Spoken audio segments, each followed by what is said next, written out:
Order. Order à l'ordre. Pursuant to the order of June 12, 2025, I leave the chair for the Senate to resolve into a committee of the whole to consider the subject matter of Bill C-5, to enact the Free Trade and Labor Mobility in Canada Act and the Building Canada Act. The Honourable Senator Cormier will chair the committee.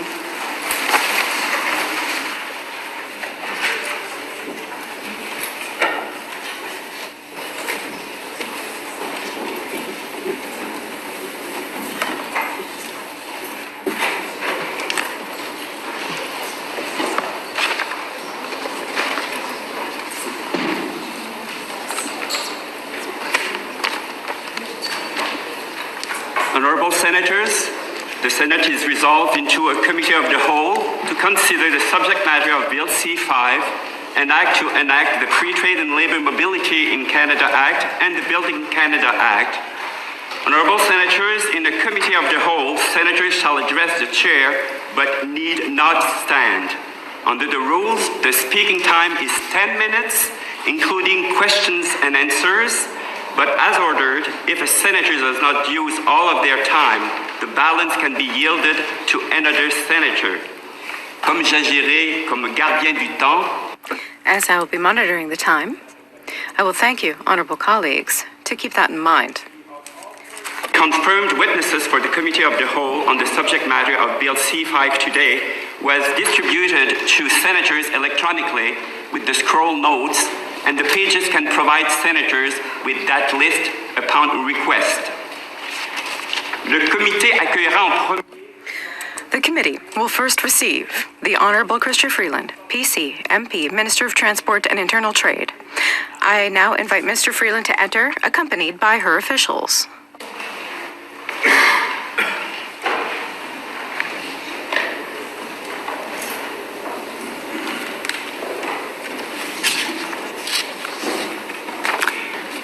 Minister, welcome to the Senate. I would ask you to introduce your officials and to make your opening remarks. You have 5 minutes for your opening remarks, Minister. Merci pour l'accueil chaleureux. Thank you for your warm welcome. Good afternoon. I'm happy to be here with you today. Accompanied by some outstanding Canadian public servants who have been working so hard forever and specifically on this legislation. Chris Fox, the Deputy Clerk of PCO, Janine Richaud, the Assistant Deputy Minister for Internal Trade at PCO, and Arun Thangaraj, the Deputy Minister for Transport. Thank you very much to the officials who I can't see, but really they have been working so hard. They're the best of Canada. Honourable Senators, our country is at a critical moment. U.S. tariffs are battering our economy and threatening to push the world into a recession. Hardworking Canadians are losing their jobs, businesses are losing their customers, and investors are holding back. That's why it is so essential for us to press ahead now with a project that costs nothing and can be accomplished at the stroke of a pen.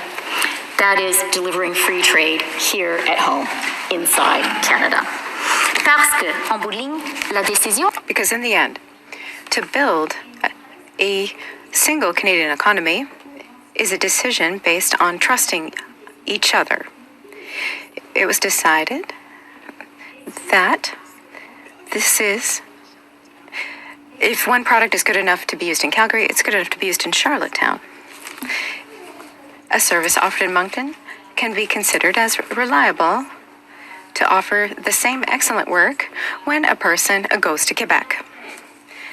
In Australia, a country with which we have a lot in common, decided to build one economy 30 years ago. The Australians decided to trust each other. Over the last 3 decades, that has made every Australian better off and united their country ever better. Canada to do likewise. The wave of patriotism that has swept across our great country over the past few months has been really inspiring and invigorating. Let's seize that moment to turn that love of Canada into action by trusting each other and creating one single Canadian economy from coast to coast to coast. C'est pour ça qu'on a présenté ce That's why we've tabled this bill. across the country. PEI, Nova Scotia, New Brunswick, Ontario, Saskatchewan, and Manitoba have already passed legislation to remove barriers to internal trade. British Columbia introduced the Economic Stabilization Act, and Quebec is advancing its own legislative reforms. Memoranda of Understanding between Ontario and other provinces, including Nova Scotia, New Brunswick, PEI, Manitoba, and Saskatchewan, as well as powerful, really forward-looking regional agreements like the New West Partnership signal new levels of cooperation and a commitment to bring down barriers to internal trade. Senators, your House is less partisan than the House I sit in. I truly believe that these goals are not partisan goals. They are nation-building priorities, one that benefit every region, every business, and every Canadian. And what a delicious irony it will be for us to respond to tariffs imposed from abroad by finally tearing down the tariff and trade barriers we have imposed on each other. Let's get this done once and for all and deliver free trade in Canada. I thank you very much for your attention. I'm looking forward to hearing your questions. Thank you, Minister. We will now proceed to the first block of questions. I remind my colleagues that you have 10 minutes for each block, starting with Senator Oustakos, CPC. Thank you, Chair, and welcome, Minister, to the Senate. The stated purpose of the Free Trade and Labour Mobility in Canada Act is to remove federal barriers to the interprovincial movement of goods, services, and labour within Canada. To do this, you are choosing to recognize provincial standards as meeting federal requirements. So my question is the following. What was the original purpose for establishing federal requirements which were different from those established by the provinces and territories? And are we just going to find ourselves in a race to the bottom in safety, environmental, or consumer protection standards? It's a very good question, Senator.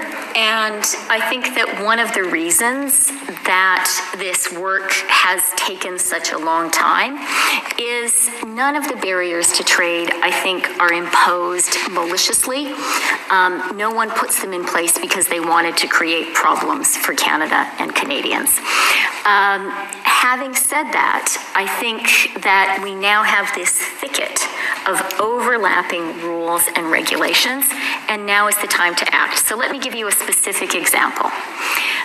Today, there exists a federal requirement to register, to be a federally registered land surveyor.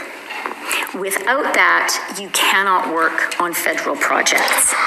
I believe that, for instance, the province of Ontario is pretty good at qualifying a person as a land surveyor or not, and I think we will cut a lot of red tape and get projects done more quickly if we say, you know what, we'll take that Ontario qualification as good enough without making you jump through federal hoops.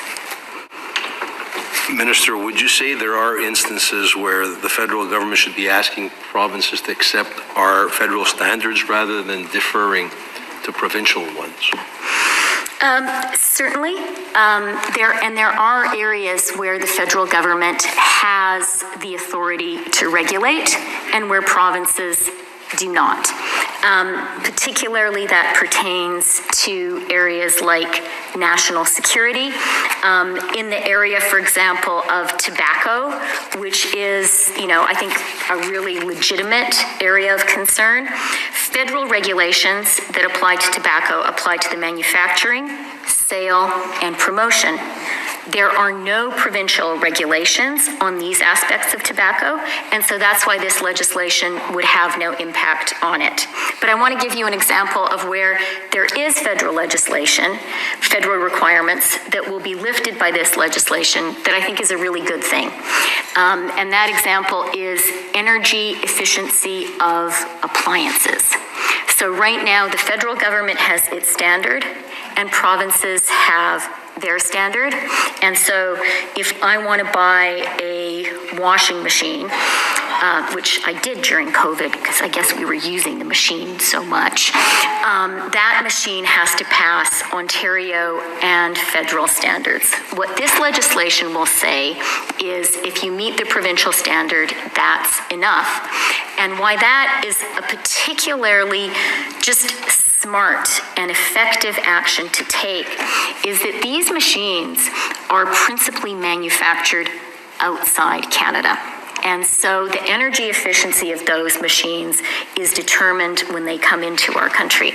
And so the system that we currently have in place, and I believe this is overwhelmingly the case when it comes to interprovincial barriers to trade, is about red tape. It's about a thicket of regulations, which were all put in place by well-intentioned people, but have the cumulative effect of weakening our economy. In fact, an IMF study found that the collective impact of our internal barriers to trade amounts to a 7% tariff that Canadians impose on themselves. Think about that. When foreign countries impose a 7% tariff on our exports, we are up in arms, as we should be. But today, that's what we're doing to each other. One last question before I cede the balance of my time to Senator Batters is, do you have, Minister, any projections regarding how much this Free Trade and Labour Mobility in Canada Act will reduce the amount by a specific figure? What I can offer you are the projections of economists, and this has been intensively studied, of what removing all barriers to trade and labor mobility, the impact that would have on Canada. The view is that this would be worth up to $200 billion, that this could increase Canada's GDP between 2 and 4%. As I said, that currently we impose a tariff on ourselves of 7%. Now, I want to be careful and candid, as I always seek to be when talking with all of you. That impact will not come immediately, and it will not come solely because of this legislation. In fact, interprovincial barriers to trade and to labor mobility are not principally imposed by the federal government. They are principally imposed by provinces. And that's why in my opening comments, it was important for me to give credit where credit is due to provinces who are racing ahead. But it's my belief that the federal government needs to do its part. Provinces, frankly, have been magnificent on this, and this legislation is about all of us responsible for Canada saying, provinces and territories, well done. We are matching what you're doing. We're doing our part, and it's about building the momentum to get this done. Senator Batters. Minister Freeland. Minister Freeland, Bill C-5 allows your federal Liberal government to circumvent federal laws if your government decides a project is, quote, in the national interest. Several years ago, your government forced through the egregious Bill C-69. In doing so, you ignored the strong warnings of not only our Conservative opposition, but also all provincial governments, I believe. Then, the Supreme Court of Canada declared the vast majority of Bill C-69 to be unconstitutional, again, as many of us had warned. But what did your government do? You took your sweet time to propose a legislative fix, and when you did that, the new Bill C-69, actually with the same bill number, was contained in your Budget Implementation Act.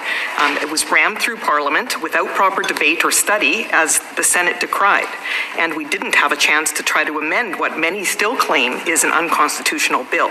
So, Minister, rather than allowing Bill C-5 to give your government the ability to circumvent highly problematic federal laws for, quote, national interest projects, why don't you just repeal Bill C-69 for once and for all?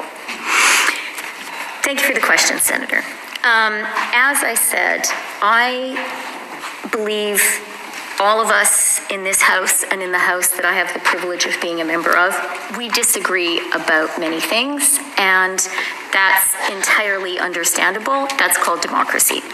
I think this legislation is one piece of legislation every single member of this House can agree on. I just voted in the House of Commons together with Conservative MPs on closure on this legislation. That says to me that my Conservative colleagues across the aisle in the House where I sit recognize that this is a critical moment in Canada. It's a moment we have to set aside partisan divisions and say, let's build in Canada. I'm proud to be a part of that. I hope senators will be as well. Minister, my second question is, who speaks for Saskatchewan at the federal cabinet table? Saskatchewan is the only province without a full cabinet minister. We have one lone secretary of state who, as stated on the PMO website, does not sit at the cabinet table. So when your federal Liberal cabinet, and does it, is determining whether a project vital to Saskatchewan will fall within the, quote, national interest, according to Bill C-5, who at that table will speak for Saskatchewan?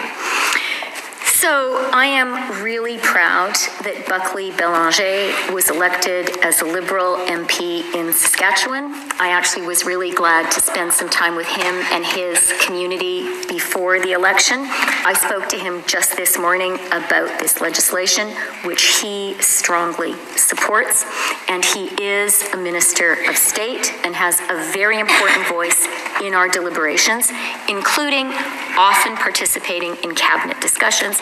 I would also say that Premier Moe, who I personally respect very, very much, I found him to be an excellent partner when Canada came together to fight COVID, is a strong supporter of this effort. He was an exceptional host when he hosted us all in Saskatoon, and Premier Moe is one of the premiers who believes very strongly, as do I, that now is the time to come together and to build Canada. I really hope that all senators from Saskatchewan and from across the country will take the same view. Thank you, Minister. Thank you. We will now move on to the next block of questions. Senator Lofreda from ISG. Merci, Monsieur Thank you, Mr. Speaker. Freeland. I'm here. Welcome to the Senate once again. Canada faces a significant productivity challenge. In its most recent economic survey of Canada, released 3 weeks ago, the OECD stated that more needs to be done to raise Canada's productivity, noting that our performance has long lagged behind the top-performing OECD countries and may be further affected by current trade tensions. Bill C-5 appears to directly address some of these concerns. As the OECD highlights, reducing the internal trade barriers and improving mutual recognition of qualifications across provinces to lower internal barriers to labor mobility can help strengthen productivity. What impact do you project Bill C-5 will have on Canada's productivity? Thank you very much for the question, Senator, and thank you very much for your hard work for many years here now. So on the internal trade barriers part of the legislation, or let me be more precise, on the question of removing barriers to internal trade and labor mobility, academic work suggests that if we do it, and we're talking about we, responsible for the federal government doing our part, but we also are talking about provinces needing to do their part. But if we do it, it could boost productivity by up to 7%. That is a very, very meaningful boost. Now, that doesn't include what getting major projects built, what impact that will have. It's very hard, Senator, to judge that because this legislation is an enabling framework.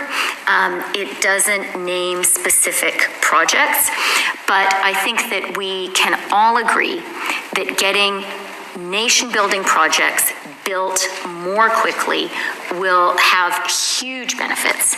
It will create jobs. We all know our steel and aluminum industries are under particular pressure right now.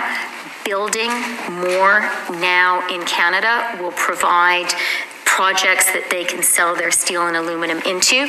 And this is about getting rid of critical bottlenecks in our country. You know, again, this legislation is enabling legislation. It is not about specific projects, but some of the projects that it could enable include the Contrecoeur Terminal Container Project. That's something I've discussed with Premier Legault and with our members of Parliament for Quebec. Significantly unblock that critical trade corridor. The Roberts Bank Terminal 2 project, again, significantly add capacity in a Pacific trade corridor. The St. John Trade Corridor project significantly add to our capacity in the Atlantic. So this really, your question is an important one because this is about building Canada. It's about increasing our productivity. It's about creating jobs. It's about creating projects that our steel and aluminum can be used in. Ultimately, it's about making our country more prosperous at a time when, let's be candid, our economy is being battered by tariffs today. Thank you. My second question, as legislators, and thank you for that answer, as legislators, I believe many of us value the inclusion of clauses in legislation that mandate a formal review and report on the implementation of new acts of Parliament.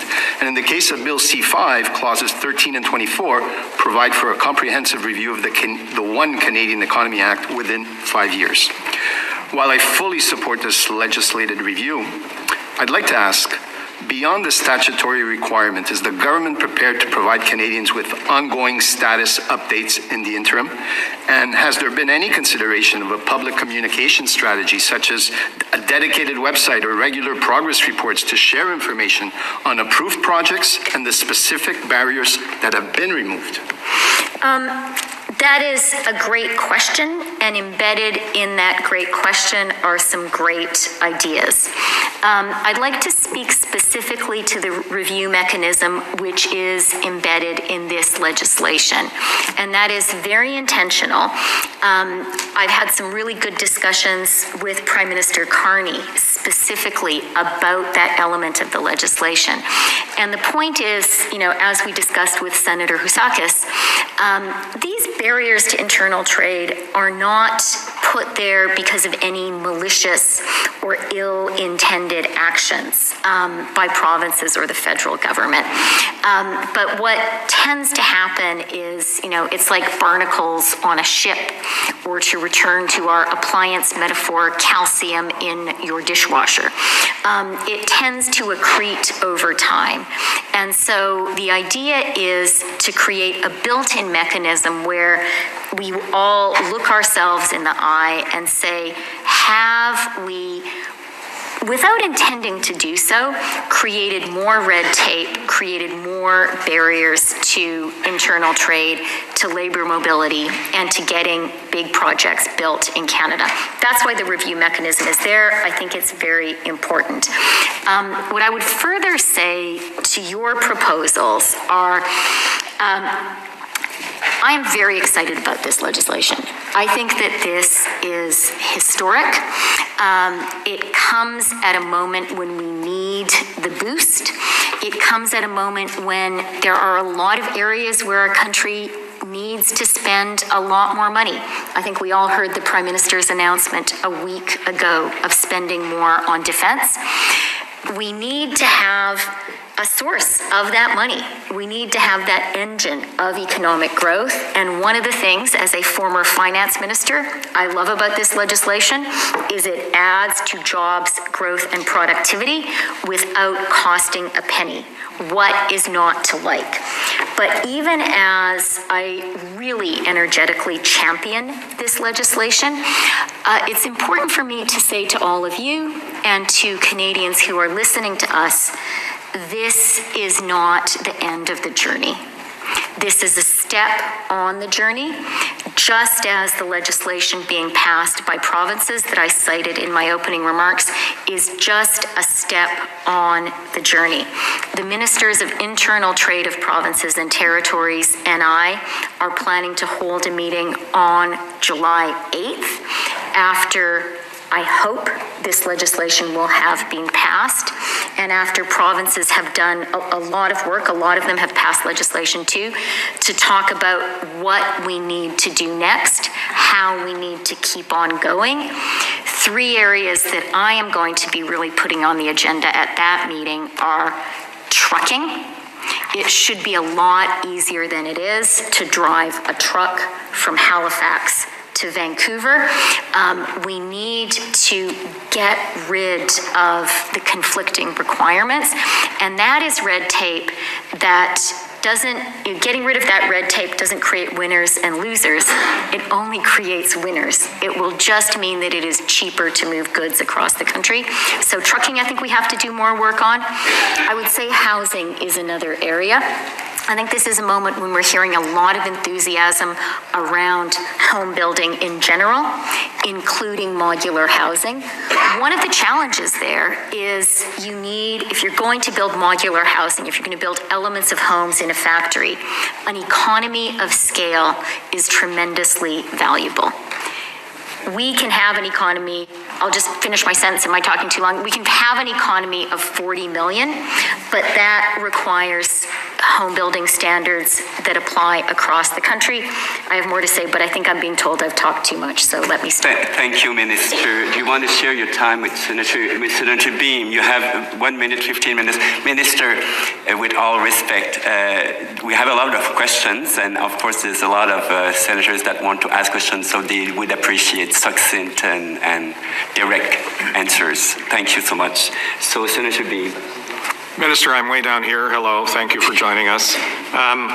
I'll be succinct with my question since we have a time issue. I wanted to focus on rail transport, and as you know, headquartered in Calgary, we have CPKC, the combination of Canadian Pacific and Kansas City Southern. And since its establishment, it's the first and only single-line rail network operating in all 3 countries of North America. 20,000 people employed, a great success story, and of course a 32,000-kilometer network that moves basically everything from auto parts to potash to all the way down to the Gulf of Mexico, as we still call it here. I would ask you, how will this giant transnational rail network, vital to North American free trade, function in the context of this bill and its goal to promote interprovincial free trade? And what about its future in the current global climate, and particularly in the context of trade tensions that we now have with the United States? Thanks for the excellent question, and I treasure your reference to the Gulf of Mexico.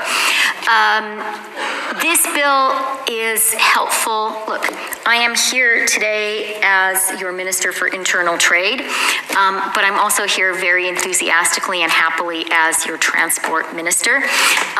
This bill is really important for our transportation networks. I spoke about trucking a minute ago. It is helpful for railway as well. We do have conflicting requirements between provinces, and with the federal government's action here, we are doing... To interrupt, yeah. Minister, I'm really sorry to interrupt, yeah. But the time is over. So the next block of questions goes to CSG. We'll start with Senator Dawn.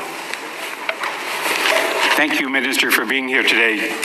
During the election campaign, Prime Minister Carney identified a major trade barrier in Atlantic Canada, and that was the excessively high tolls on bridges and ferries. He made a commitment to reduce those. When will that be done to assist our economy? I was delighted when he made that commitment, and together with Atlantic Caucus colleagues, urged him to do so. We will act on our commitments on the bridges and the ferries.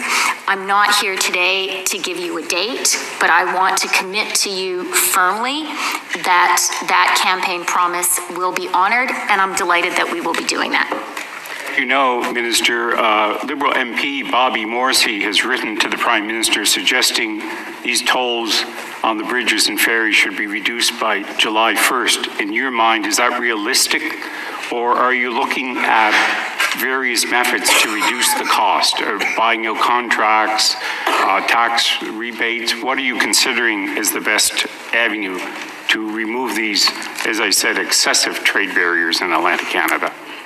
I have had a number of conversations with Bobby, or I should say with Member of Parliament Robert Morrissey, about this, as I have with Atlantic Caucus colleagues. I'm not at liberty today to tell you exactly what and when we are going to do, but I want to make a very clear and unequivocal commitment that the tolls will be reduced as we promised, and I'm excited about doing it. Reducing those tolls, as my Atlantic colleagues have said to me, they've said to me, the biggest barrier for us to interprovincial trade is those tolls. That's something easy to do. I agree with them. It is something we will do with great enthusiasm. And could you please pass on our appreciation to Prime Minister Carney for that action? It's much appreciated in Atlantic Canada. Chair, my colleague would take the remainder of the time. Senator Gignac. Bonjour, Madame la Ministre. Bienvenue de nouveau. Senator Gignac, thank you, Madam Minister. Welcome again to the Senate. My question is, in deciding whether or not to declare a project to be in national interest, there's a mention of 5 factors in the bill. I noticed that there's no mention of private sector interest in the projects. Do you not think it's important to include a private sector dimension involvement to prevent projects being 100% financed by the federal government? Thank you, Senator. It's a delight to speak with you today. Among the factors,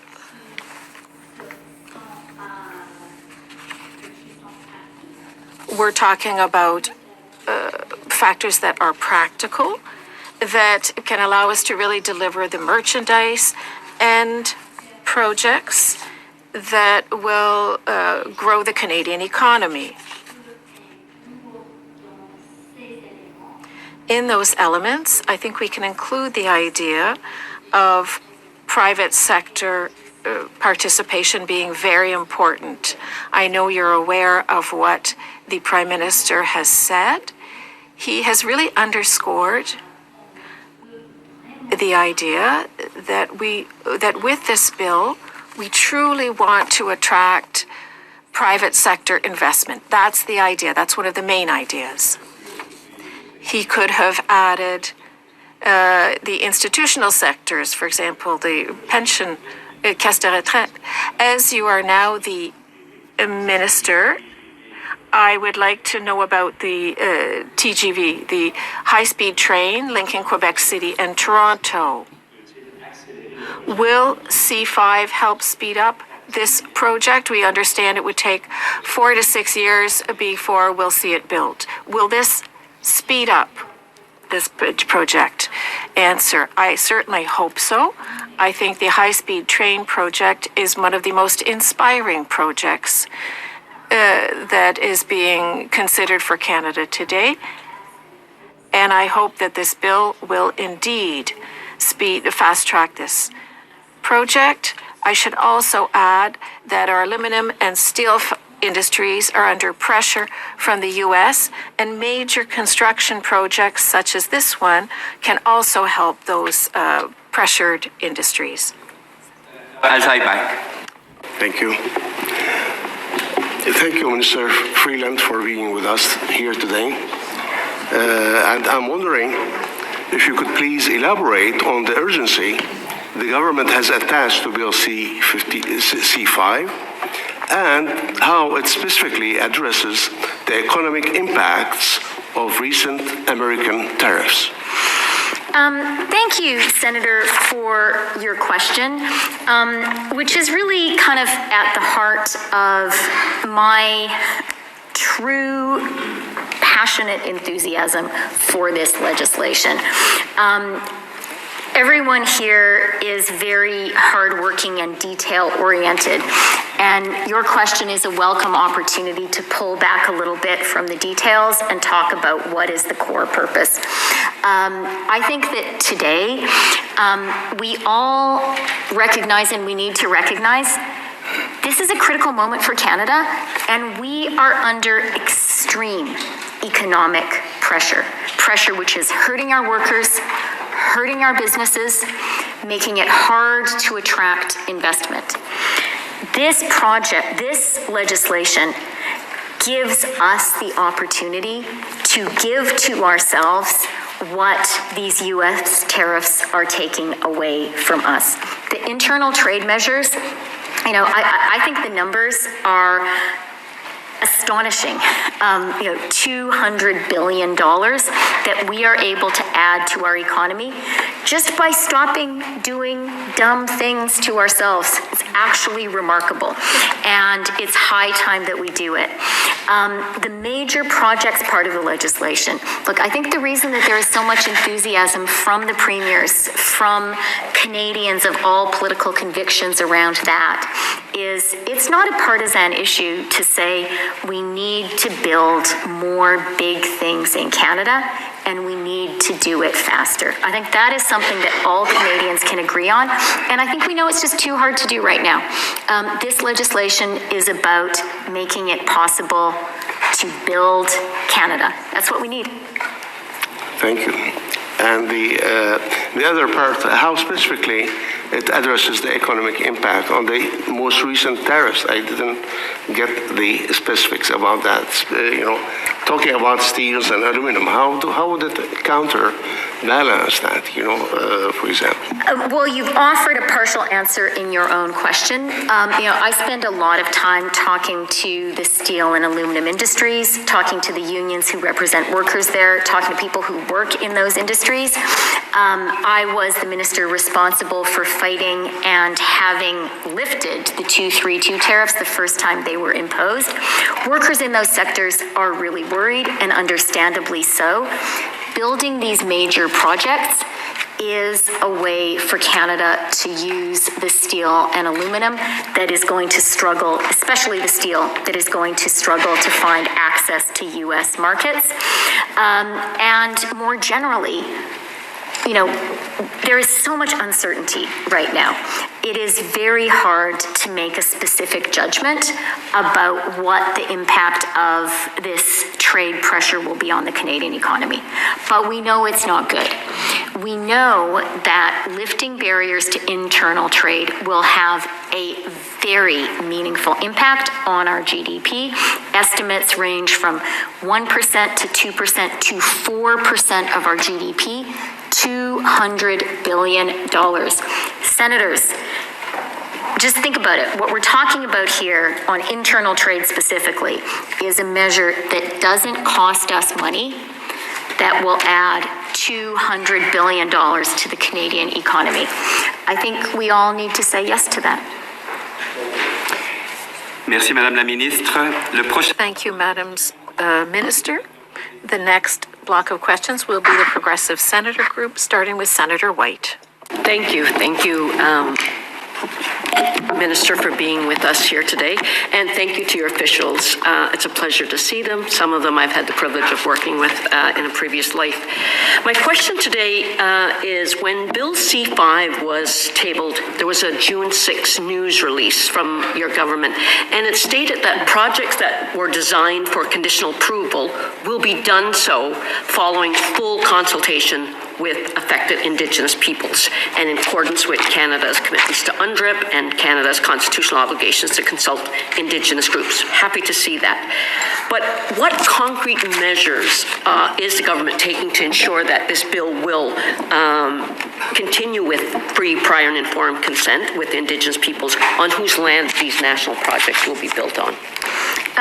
Thank you very much, Senator, for the question. Thanks also for acknowledging our great officials. The Indigenous element is really important, and I'm going to give you a few specifics, and then I would like to talk higher level about the approach I think we need to take. There will be the creation of an Indigenous Advisory Committee for the Major Projects Office. There is capacity building for First Nations, Inuit, and Métis of $18.6 million per year from 25-26 to 28-29. You know how important that funding is to provide, you know very well, to make it possible to have real collaborative work. And I want to emphasize something that I am personally really proud of, which is the Indigenous Loan Guarantee Program. I put in place $5 billion. The Prime Minister one-upped me and raised that to $10 billion. I strongly support that. And I really believe that if we do this right, and I think all of us need to be committed to that, we can see this legislation as being about Indigenous prosperity, Indigenous participation in Canada's economic growth, Indigenous participation in building Canada, as you said really rightly, Senator, on Indigenous lands. Okay, thank you. I'm very happy to hear that. And, you know, there are a number of initiatives that has been doing great work in our communities. I guess my concern is that this bill will expedite timelines on major projects and will certainly affect Indigenous peoples. How will the government specifically ensure that sufficient time is allocated for the consent and consultation of Indigenous peoples in any meaningful way? Well, I think I tried to offer some answers to that. I think the Indigenous Advisory Committee will play an important role. I do really believe that the capacity building funding is important so that First Nations, Inuit, and Métis can participate themselves in the work. And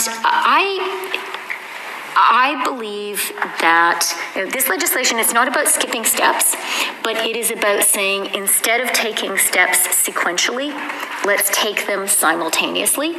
It is saying let us all roll up our sleeves, do the work we need to do, not take shortcuts, but do that work and do it faster. Because we are in a crisis, and that means we have to work faster. And I would say the substitution agreement that we already have with British Columbia is a very promising and exciting example of the way to do this. We have an intention of having substitution agreements with everyone done within 6 months. That is about, in a practical way, acting on let's do things simultaneously and not sequentially, and let's not do things twice. Senator Wilson. Thank you. Over here. Minister, this bill addresses federal barriers to interprovincial trade. However, given myriad of provincial standards and other barriers within their jurisdiction, what is the government's plan to ensure accountability and visibility around what barriers may still be left to be addressed as the spotlight around this issue inevitably fades? In particular, how does the government plan to ensure that no stone remains unturned when the focus is turned away? Excellent question, and something I am thinking about a lot. And my principal answer is because I don't want the spotlight to go away, and I don't want the momentum to slow. I have been very clear that this legislation, it is important, but it is not the end of the process.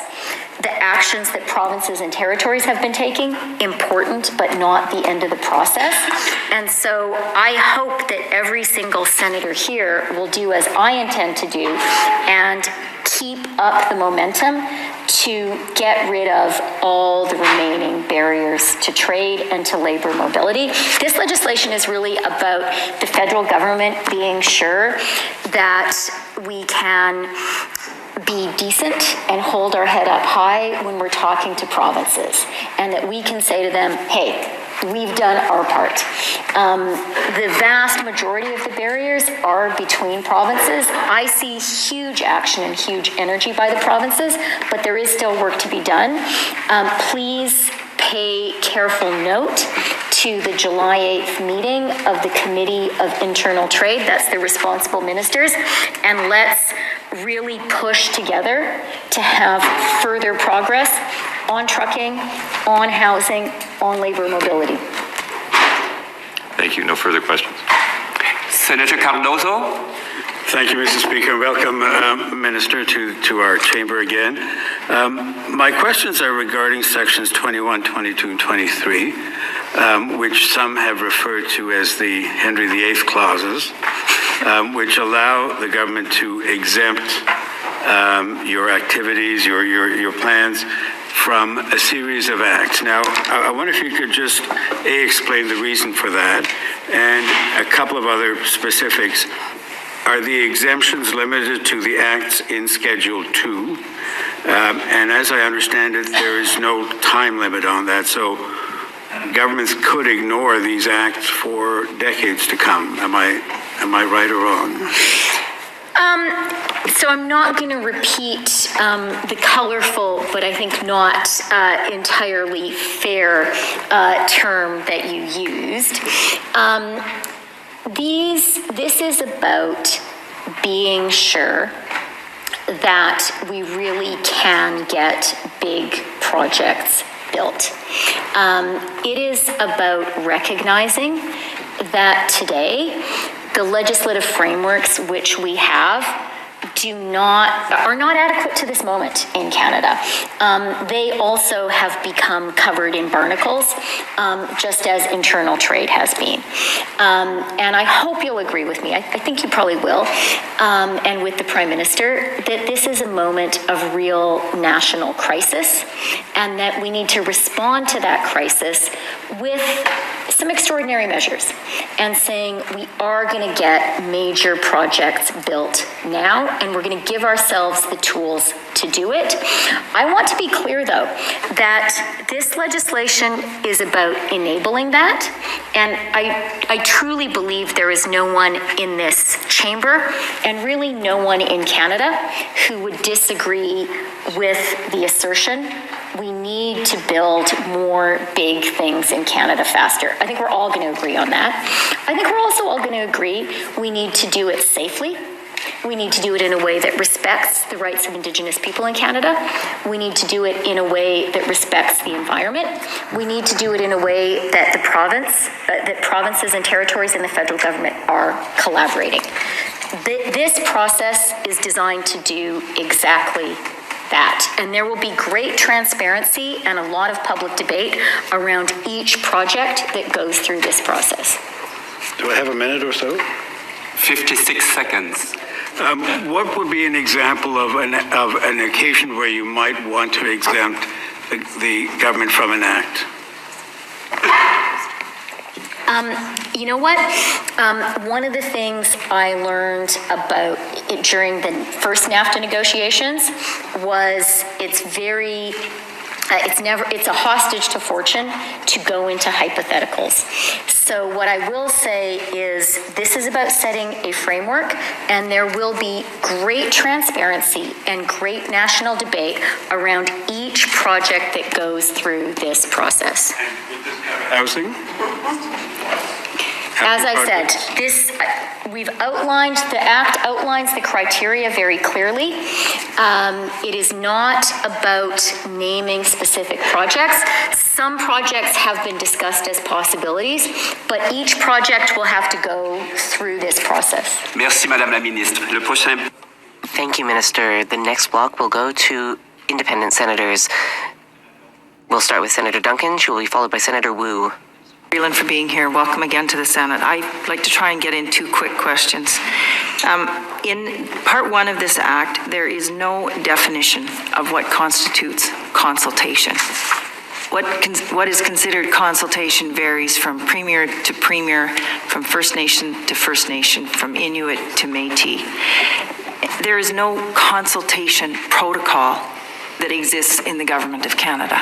You've mentioned before the hardworking public servants. Would you consider dedicating a group or asking for the dedication of a group of senior public servants to work with the FPT table with the First Nations throughout the country to develop a consultation protocol that would work for this legislation and other pieces of legislation? So, thanks for the question, and hardworking public servants have just handed me some pieces of paper that go into great detail on Indigenous consultation specifically. I mentioned already the plan to create an Indigenous Advisory Committee for the Major Projects Office. That is going to be an important part of this work. I think it's also important to point out that 66 groups have already been consulted as part of the process of putting together this legislation, both before and after the tabling. So there is a very active, very energetic series of conversations, some of which I've been part of, some of which public servants have been part of, some of which different ministers have been part of, some of which premiers of provinces and territories have been a part of. The intent here is full, very energetic participation of Indigenous people in Canada. The intent here is really Indigenous prosperity. The intent is for these projects to be projects that Indigenous people can use to participate in, including using the $10 billion Indigenous Loan Guarantee Program. What this is about is doing all of that more quickly, because we recognize, and Indigenous leaders who I have spoken to have shared this epiphany, that now is a moment when we have to build faster. I don't disagree with you on the intent, Minister, but it's critical that everyone be understanding of what constitutes consultation. And it's not defined in the Act, and it's not defined in the public servant guidelines. That's my point. I appreciate the government's done that, but in order to indicate and for it to stand up in court, which is where these things end up when we don't consult, it has to be clearly defined what has occurred in legislation. Do I have another 10 seconds?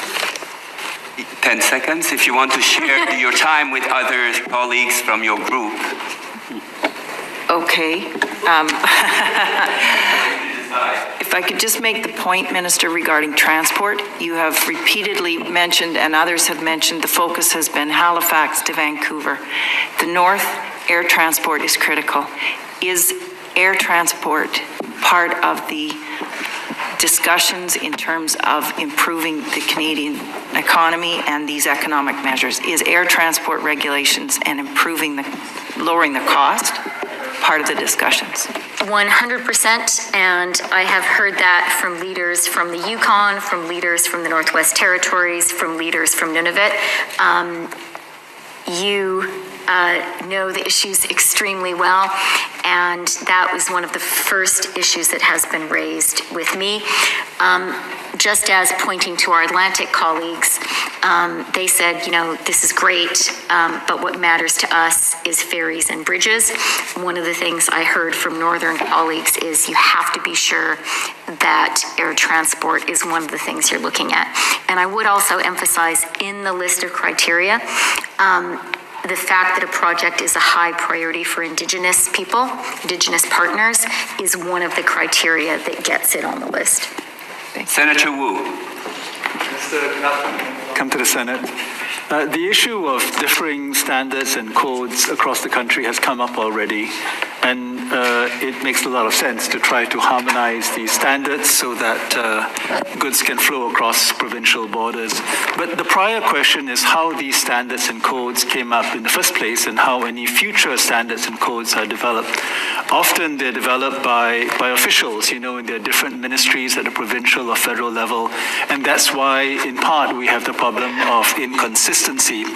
What do you see, Minister, as a role for Canada's standards development organizations to play a bigger role in the development of standards and codes that can be incorporated into what's called the national standards system of this country, and then incorporated by reference into the regulations of any new thing that needs to be regulated, rather than have officials regularly and routinely develop the regulations themselves? I think it's a very good point and a very good idea. What I will, though, say to everyone here is The approach right now, the drive to remove internal barriers to trade and to labor mobility, certainly in many areas is about harmonization. But it is also and even principally about mutual recognition. That's the approach that Australia took that is shown to work. It's an approach that has the virtue of being often swifter than harmonization. And I think it's an approach that has the virtue of being about true nation building. I really like the way that Premier Houston of Nova Scotia talks about mutual recognition. He says it's about trusting each other. And that's why I used some specific examples in my opening remarks. They weren't just boilerplate. I wrote my opening remarks myself. Because I think part of internal trade is really about saying, if you feel safe eating a steak in Calgary, if you trust the province of Alberta to be sure you're not going to be poisoned by eating that steak, why should it have to go through additional testing? Why should it have to jump that steak, metaphorically have to jump through additional hoops for me to be able to eat that same steak in Toronto? The same applies to labor mobility. If a nurse can work and treat you in Halifax and you trust her to be fully qualified, why shouldn't she be able to treat you in Saskatoon? Why should she have to jump through additional hoops? And so really, I appreciate the point about harmonization, and it's a very good idea. But I would just like to really emphasize the point that the very important approach that the provinces have led with, that the federal government is recognizing and supporting, is mutual recognition, trusting each other to get it right, and not having to duplicate processes. Mutual recognition is part and parcel of the standard system, and it includes conformity assessment, of course, which is very essential to recognizing the standards of different jurisdictions.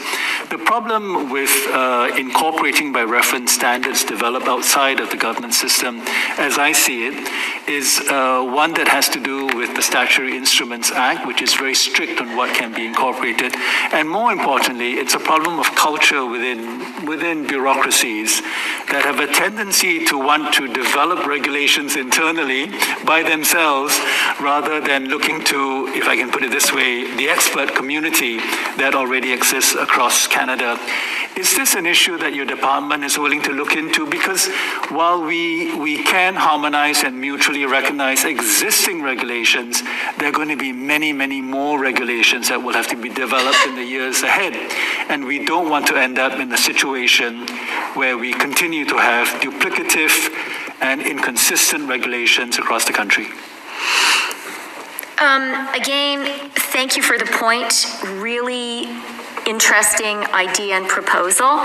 I will, though, say we've spoken a little bit earlier about the built-in review mechanism built into this legislation, and that is precisely because we recognized in drafting this legislation that there is a certain inevitability to the building up of these barriers, that they're not put in place by anyone who is acting maliciously or in bad faith. And so we think that, we really, I don't know, I'm going to use an agricultural metaphor here. We have to swath our crop here. We have to cut it down, but we're going to have to keep on doing that every few years because it's going to grow back up. Thank you, Minister. Nous sommes rendus à la fin des... We are now at the end of the list of senators who wanted to ask questions based on the various groups. We have 10 minutes left. In order, Senator Hébert, Senator McFedrin, Senator Houssakos.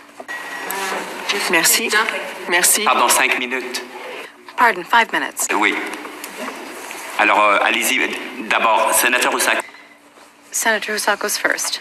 Mr. President. Thank you, Mr. Chair. Canada right now, we have a shortage of healthcare workers, Minister, yet we have a plethora of healthcare workers across the country who are driving Ubers.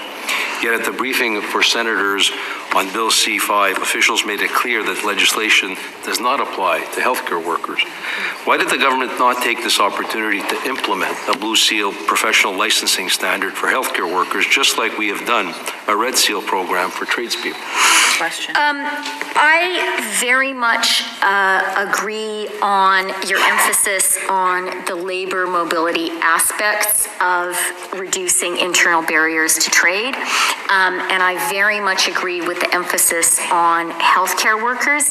This is something that we are working energetically with the provinces and territories on, and they have made some major progress. At the July 8th meeting of the Committee on Internal Trade, we're going to be pushing further. But there is nothing that would make me happier than to have every single senator here give a speech after this bill has been passed and post on social media. Let's remove all barriers to healthcare workers working across the country. And I would add, we have to get faster at recognizing foreign credentials. Minister, my last question, I guess, in a very important way. Obviously, the Conservative opposition in the House supports this bill, as the opposition does in this chamber. Our concern, though, is that there's a number of members of this current government that were members of the previous government that were, in our view, a little bit overzealous when dealing with bills like C-69, C-48, and putting into place impediments and red tape when it comes to fast-tracking and approving projects in the energy sector. What has changed? And will this government be a lot more ready to make sure that our oil gets east-west and that LNG is finally delivered to the countries that have been begging for Canada to start delivering energy? Okay, I'm going to give you a two-part answer there. Part one is, I am so proud to be the minister who got TMX built. I referred very intentionally in my 2024 budget speech to the Golden Weld, which finished the building of that pipeline. That pipeline is going to add $1.25 billion of money. It will return directly to the federal government this year, and it gives us diversification at a time when we certainly need it. You spoke about LNG. There are new LNG projects coming online this year on our West Coast, exactly when we need it. Those didn't happen overnight. They have been being built for some time, and again, they are coming on stream exactly when we need them. But thank you for recognizing and highlighting that Conservatives are supporting this legislation. And I do want to say in this House, as I said in the House of Commons when I answered questions to the Committee of the Whole, I do want to recognize Member of Parliament Dan Albus, who has been advocating for this for a long time. I think we remember his very memorable Free the Beer pitch. I want to give him credit for that. I want to give credit to my friend, Premier Jason Kenney, who was talking about lifting barriers to internal trade before it became fashionable to do so. And I would be remiss if I didn't point to the true leadership of Premier Houston, who I've quoted very intentionally, and Premier Doug Ford, who has taken this ball and is really running with it. So I see this truly as not a partisan effort, but as a true nation-building effort. And I'm delighted that we're able to work on it together. Merci, thank you. We still have like 5 minutes and 50 seconds, so I will share the time with Sénatrice Hébert, Sénatrice McPhedran, Sénateur Carignan. Vous aviez aussi demandé la parole. You also asked to have the floor, Senator Carignan, so thank you for your cooperation. Please be brief when you ask your questions. Senator Hébert. Inaudible. Je comprends que le temps est écrasé, mais je ne sais pas pour les prochaines fois me dire comment faire. Merci. Merci. Taisez-vous la sénatrice, parce que peut-être... Perhaps it's because I'm beside her? Yes, I'm sorry. Bon, merci. Senator Hébert. Bonjour, bienvenue. Thank you, Madam Minister. I'll be brief. We all know that businesses have been asking for trade barriers between provinces to fall for some time, and this is an important step in that direction. provinces also have to do their part. Mutual recognition is great. It's better than a regime based on exceptions. It's much more effective. Now, there's some legislation that has mechanisms to ensure discussions between the provinces and the federal government. Do you think that it would be worthwhile? Because it's often at the level of the provinces where the federal government might have some sort of mechanism for recognition, but the provinces need one too. Should the bill include that kind of mechanism in order to ensure that provinces talk to each other and do their fair share? Merci pour la question. Thank you for the question. It's an important question. You understand, I see from your question, that you understand that most of the work, most of the barriers are at the provincial level. And they fall under provincial jurisdiction. I think the federal government's role is to do three things. One, do our fair share. And that's what this legislation does. Because we talk with provinces, we encourage them to eliminate barriers.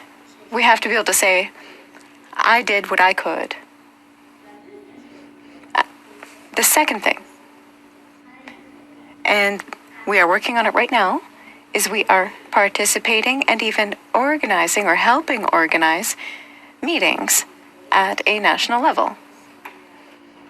I already mentioned the June 8th meeting with the Ministers of Internal Trade, and before that, if we organized a hackathon,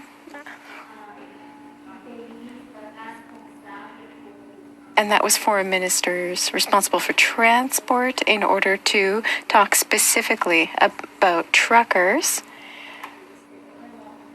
because that was an aspect that if we can solve that, will have an immediate effect on the economy. And the third thing that we can do is something that we can all participate in, is to consider what the senator mentioned.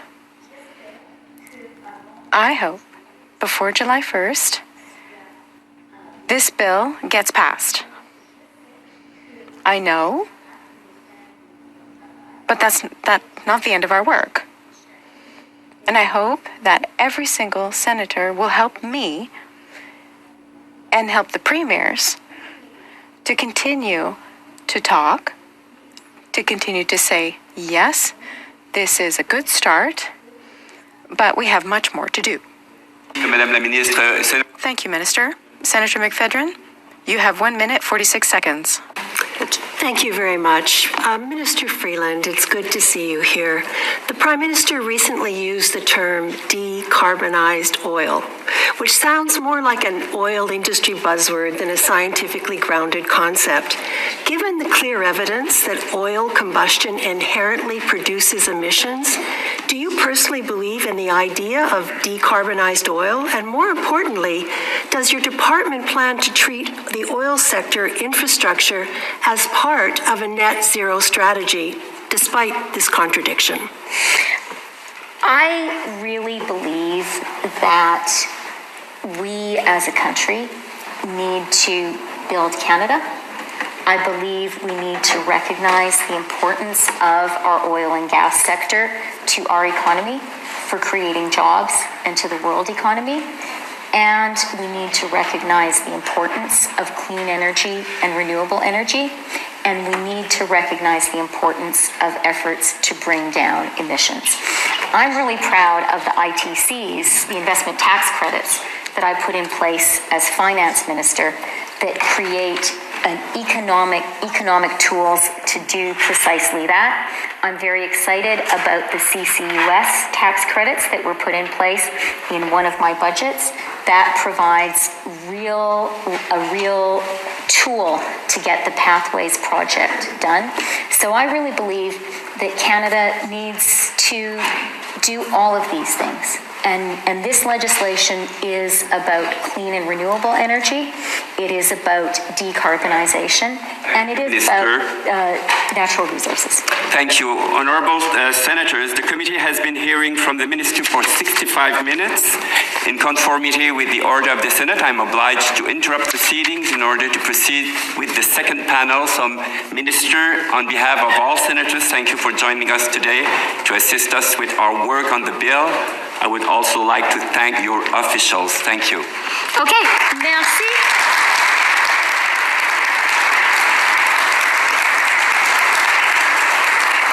Merci beaucoup. Et si vous me permettez. Thank you very much. And if you will allow, I want to also thank my friend, our friend, Senator Hassan Youssef, who works so hard for us on this bill. Thank you, Hassan.